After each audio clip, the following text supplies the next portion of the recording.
I had an abortion, or I had my abortion, 10 years and 3 weeks ago. So it's a good anniversary to tell this story. I was 18. I probably got pregnant when I was 17 because it was just weeks after my birthday, and I was a freshman in college. And it was the easiest decision I've ever made, and one of the simplest medical procedures I've ever had, mostly because of the wonderful staff at Planned Parenthood, but also because of my unbelievably supportive family, and the wonderful community that I was in, who never made me feel ashamed. But I didn't talk about it for a long time because you don't talk about those things. And when I did, it was sort of a hushed conversation. My mother and many other women who were surrogate mothers to me in her generation took me aside to tell me about theirs, and we spoke about it in hushed voices. Some of my friends admitted later, when they had their abortions, that I was the one they came to because we'd all secretly known it was me, but I never spoke about it much. And later, when I began to talk about it, I made a lot of excuses for why. I was 18, I had just started college. I hadn't made any mistakes. No condoms broke. I didn't forget a pill. I just hit the genetic lottery and got pregnant.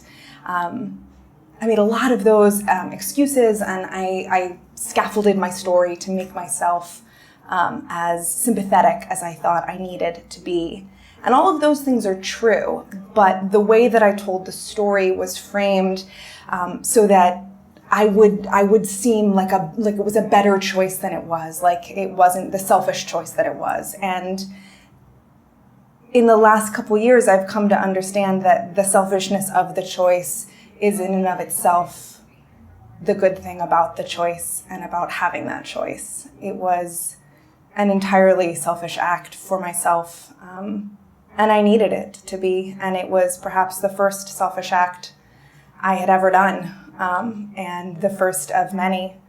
And because I did that at 18, I went from being someone who really profoundly didn't like herself and wasn't entirely enthusiastic about being alive.